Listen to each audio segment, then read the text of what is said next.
Part 9. Apa yang kau tahu tentang luka, sayang? Ada yang menghindar dan pergi jauh saat ia menemukan luka. Ada yang terpuruk dan tak mampu menghadapinya. Lara tidak termasuk keduanya. Saat mengetahui dirinya hanya terdiam membeku di depan kamar. Sembari menatap punggung Juan yang menjauh. Gadis itu hanya menghela napas. Mengedikkan bahunya, lalu melangkah seolah tak terjadi apa-apa. Ia mencoba mengembalikan keriangan dalam dirinya. Mungkin Juan sedang mengalami gangguan hormonal. Haha, siapa yang tahu? Ia pernah menghadapi situasi yang lebih sulit dari ini. Pertemuan pertamanya dengan Juan di Wisma The Board. Saat itu, ia bisa kuat bertahan. Jadi, kenapa tidak untuk saat ini? Lara berjalan pelan ke ruang tamu, mengambil koper dan tas ranselnya. Lalu, memasuki kamar utama. Kamarnya dan Juan. Sesaat, ia berpikir, kenapa ia tidak menempati kamar di sebelahnya saja? Bukankah lelaki itu sangat sibuk? Tadi, secara jelas dan gamblang lelaki itu tak ingin diganggu. Baiklah, ia tak akan mengganggunya. Lalu, apa yang akan dia lakukan di tempat ini? Lara membuka lemari kecil yang berada di kamar kedua. Ia menyusun pakaiannya. Baju-baju gamis, rok, celana panjang, sweater, gaun resmi, beberapa kerudung, hotpan, kaos, dan lingerie. Pipi Lara bersemu merah. Susunan lingerie itu masih nampak baru. Sama sekali belum terpakai. Ia juga belum melepas labelnya. Ada 4 lingerie di dalam koper mungilnya. Hadiah dari saudari-saudarinya saat tahu ia akan berbulan madu. Bulan madu. Lara tergelak, menertawakan diri sendiri. Inilah bulan madu. Mungkin bagi Juan pernikahan tidak sepenting arti resor yang legendaris ini. Atau mungkin bagi Lara pernikahan ini adalah pelunasan dari seluruh utang Nugraha Wetan. Lara mengelus lingerie hitam di pangkuannya. Lalu meletakkannya di lemari bagian atas. Saat ini ia tidak membutuhkan pakaian itu. Ia lalu mengambil dress kaos. Ia ingin bersantai di dalam rumah kayu. Gawai Lara tiba-tiba menyala. Ia sudah pasti mengenal nada panggilnya. Mama. Hati Lara melonjak gembira. Sebelumnya, ia kira sinyal di daerah ini tidak cukup bagus sehingga setelah melihat sikap Juan ia merasa sedikit kesepian. Bagaimana di sana, Lara? Mama dan keempat saudarinya bergerumbul di ruang santai. Bestari, Gendis, Arimbi, dan Woro saling berlomba melongokkan wajah di layar sempit gawai Ayu Laksmita. Duh, yang pengantin baru. Pipinya merah mulu. Goda Arimbi. Iya, nih. Udah lupa sama kita ya. Woro tak kalah pula. Ra, kamu gimana? Juan sopan dan baik, bukan? Ini jelas perkataan Bestari begitu melihat wajah Lara yang tampak sedikit pucat walau memamerkan senyum lega. Mbak Lara, kado lingerie dariku sudah dipakaikan. Goda Gendis. Disambut tawa cekikikan dari Arimbi dan Woro. Set, sudah biar Lara yang menjawab satu-satu. Gimana di sana, Nduk? Lara bingung harus menjawab apa. Baik, Ma. Aku baik-baik saja di sini. Tapi, banyak ganggurnya. Ya, kreatif dong, Mbak. Godain tuh Mas Juan sampai kapok, sahut Arimbi. Iya, dong Mbak. Jangan mau nganggur gitu. Lara hanya tertawa-tawa. Siang itu ia menghabiskan hari dengan mendekam di kamar, bersenang-senang dengan keluarganya. Lara menghampiri pantry dan dapur yang menjadi satu di bagian belakang. Ternyata tadi, ia dan Juan sudah banyak berbelanja bahan makanan. Ia ingat, resor ini belum beroperasi. Jadi, ya masih belum ada layanan makan. Kalaupun ada paling menu sederhana dari koki lokal di dapur resor yang masih seadanya.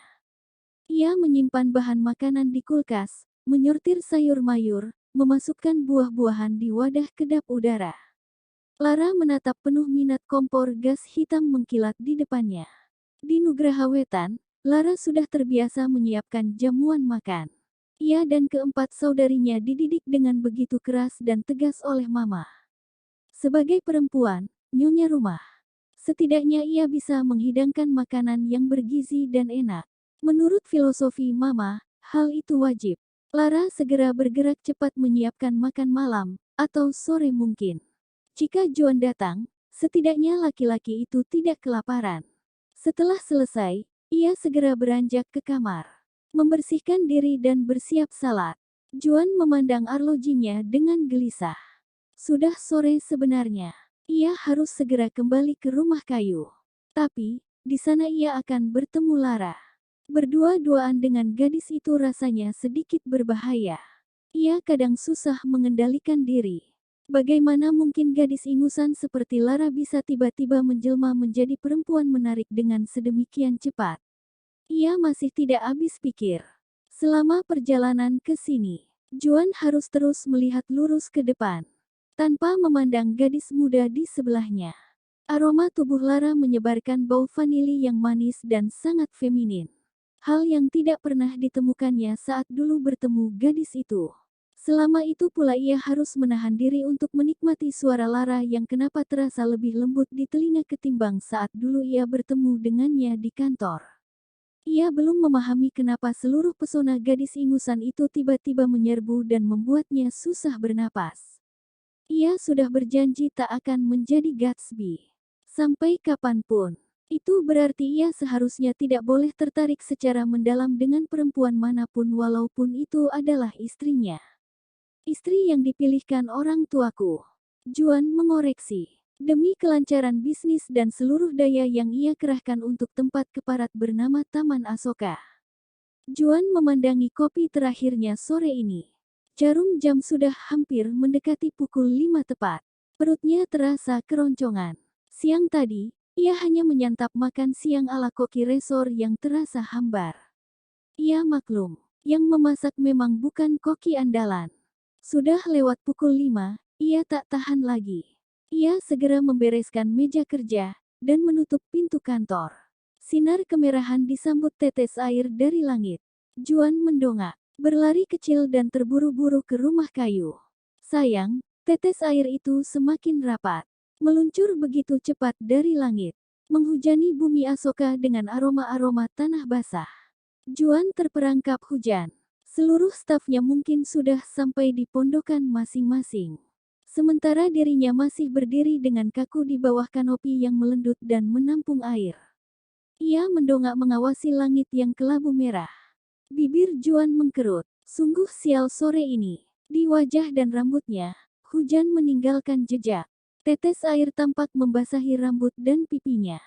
Sebenarnya, bisa saja ia mengambil payung menerobos tirai air dari langit itu. Sayang, ia membawa dokumen yang harus selamat dari air. Atau dokumen itu bisa basah. Hujan merepotkan. Gerutunya. Bibirnya berdecak kesal. Langit tetap memuntahkan airnya hingga 20 menit kemudian berangsur reda. Meninggalkan aroma tanah basah dan segar. Juan bersegera ke pondokannya. Menenteng tas kerja. Ia bergegas menaiki tangga kayu dan membuka pintu.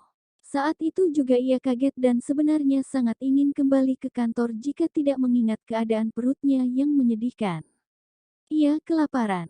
Lara berdiri di ruang tamu dengan gelisah. Gadis itu tampak terkejut saat mendapatinya menyembul dari balik pintu.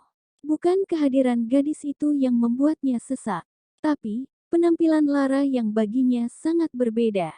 Lara hanya memakai baju pendek dari kaos, dan menggelung rambutnya yang panjang dan ikal. Ia tampak semakin cantik saat tersenyum kepadanya. Istirahat dulu, Mas Juan, sapanya. Juan hanya melengos, lalu bergegas menuju kamarnya.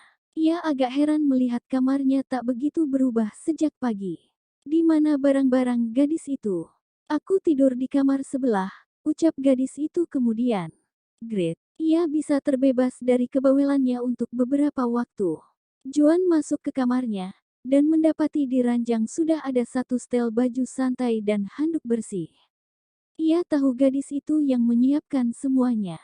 Kalau Mas Juan mau teh hangat ada di minibar ruang tengah, kata Lara dari belakang. Ia tak menjawab. Ia ingin mandi secepatnya. Di meja makan tersedia bistik Jawa, sop kentang, salad sayur, dan buah segar. Perut Juan rasanya memberontak. Ia sangat lapar. Jadi, saat ini misi utamanya adalah menghabiskan makan malam lezat ini agar nanti malam ia bisa cepat bekerja lagi.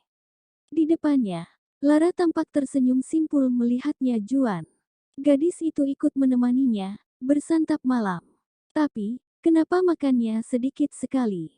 Kamu diet? Tanya Juan tiba-tiba. Sudah malam, jadi makannya sedikit saja, kata Lara. Ah, perempuan dimanapun sama. Masakan ini lumayan. Di mana kamu belajar masak? Di rumah. Oh iya, Mama kirim salam buat Mas Juan, jawab Lara. Juan hanya mengangguk. Ia berpikir sejenak. Mungkin mertuanya itu menelepon Lara tadi siang. Mama menelepon. Iya. Mama Ayu. Iya. Apa Mama bertanya? Apakah kamu betah di sini, Lara? Tentu. Lalu, apa jawabanmu? Aku betah. Aku betah dimanapun aku berada asal bersama suamiku, jawabnya tanpa dibuat-buat, yang entah kenapa hal itu membuat Juan semakin kesal. Kebahagiaanmu bukan tergantung suamimu, Lara. Benar. Kamu perempuan merdeka dan bebas. Kamu bisa memaksimalkan potensimu tanpa harus terbelenggu seorang suami. Iya, tapi tentu berbeda saat aku bersuami. Aku harus taat padanya, Mas Juan. Dan itu wajib. Siapa yang mewajibkan hal konyol itu? Agama kita. Menarik. Aku sudah lama tidak ikut kajian agama. Mungkin lain kali aku harus membaca bukunya. Aku bawa bukunya, nanti buku itu bisa Mas baca. Oke. Percakapan mereka terasa datar dan monoton karena Juan memberi jarak. Ia tidak ingin ini semua mudah bagi Lara. Ia punya alasan tersendiri. Sudah pukul 10 malam, saat Juan hendak menutup dokumen terakhir yang dibaca dan dipelajarinya, Lara mengetuk dari balik pintu. Tak lama kemudian kepala Lara menyembul. Gadis itu tidak lagi mengikat rambutnya, rambut ikalnya yang lebat tampak terjuntai indah. Apa Mas Juan malam ini membutuhkanku? Katanya seperti malu-malu. Lara menyembunyikan tubuhnya di balik pintu. Untuk, tanya Juan menatap mata gadis itu dengan rasa penasaran dan sedikit tersinggung karena mengganggu ritual kerjanya. Melakukan sesuatu, ucapnya lirih. Juan tampak gemas. Ia meletakkan dokumen di pangkuan. Aku tidak mengerti, apa maksudmu? Lara melangkah masuk. Ia memperlihatkan dirinya yang hanya memakai lingerie berwarna hitam. Lingerie dengan tali-tali kecil itu tampak ketat dan pendek. Pipinya merona merah. Sebenarnya, ia malu melakukan ini, tapi kalau tidak ada yang memulai, sampai kapan mereka hanya berdiam satu sama lain jika malam menjelang. Jadi, ia mempertaruhkan harga dirinya sebagai perempuan. Ini seperti bermain api sebenarnya. Jika ia sukses, tentu saja, api itu akan menghangatkan dan menerangi jiwanya. Tapi, jika tidak, Lara tak mau berpikir negatif. Tugasku sebagai istri, jawab Lara semakin lirih. Juan menatap Lara dengan intens. Ia tersenyum penuh minat. Ia bangkit dari ranjang, berjalan lurus ke arah Lara berdiri. Gadis itu mundur hingga terpaku menempel pada pintu kayu di belakangnya. Mata lelaki Juan seperti menilai dan mengulitinya hingga Lara merasa kulitnya membara dan terasa panas. Dadanya berdebar kencang, dan tiba-tiba ia merasa oksigen menipis di sekitarnya. Tangan Juan tiba-tiba terentang di sisi lengan Lara, mengunci posisi gadis itu. Satu tangan Juan mengelus dagu Lara yang tampak gelisah. Kuakui keberanianmu, Lara. Tapi, tidak, percayalah, kamu tidak akan membutuhkan lingerimu itu di sini. Juga untuk malam-malam sesudahnya, bisik Juan dengan nada mencemooh di telinga gadis itu. Lara menarik napas pahit. Ia tak sanggup lama-lama menatap mata Juan. Apalagi, kondisinya saat ini begitu memprihatinkan. Berdandan demikian lama, dan berpakaian minim untuk menggoda suami sendiri, tapi berakhir dengan penolakan. Hal mana lagi yang lebih pahit dari ini? Apa itu? The Great Gatsby, cetakan pertama. Katanya tiba-tiba, berusaha membuat suasana menjadi cair. Di luar terdengar gelegar suara petir. Tidak terlalu memekakkan telinga. Namun, itu cukup mengiringi tetes air dari langit yang kini tumpah demikian derasnya. Air menitik cepat di atas daun rumbia. Jangan mengalihkan konsentrasiku, Lara, jawab Juan dingin. Lara meneguk salivanya. berusaha menangkap suara hujan yang semakin rapat, semakin dingin, semakin beku. Baik, maafkan aku, kata Lara terbata. Bagus, jangan ulangi perbuatanmu ini, perintahnya dengan nada mengejek. Senyum kemenangan tersungging di bibir Juan. Lara menatap langit-langit kamar yang terasa gelap. Aku mau tidur, kata Lara lemah. Juan merenggangkan tangannya yang mengunci posisi Lara. Matanya masih menatap lekat tubuh Lara yang terbalut pakaian minim. Laki-laki itu bersandar di bibir ranjang dan bersedekap. Masih mengamati dengan pandangan mata mengintimidasi. Sementara di luar kegelapan dan tirai air semakin pekat menggulung malam. Lara berlalu, berjalan pelan ke kamarnya, dan menutup pintu dengan cepat. Ia menempelkan punggungnya pada dinding kamar, dengan napas tersengal. Dagunya terangkat ke atas. Matanya nyalang menatap gelap, berusaha memahami apa yang baru saja terjadi. Apakah tadi itu mimpi?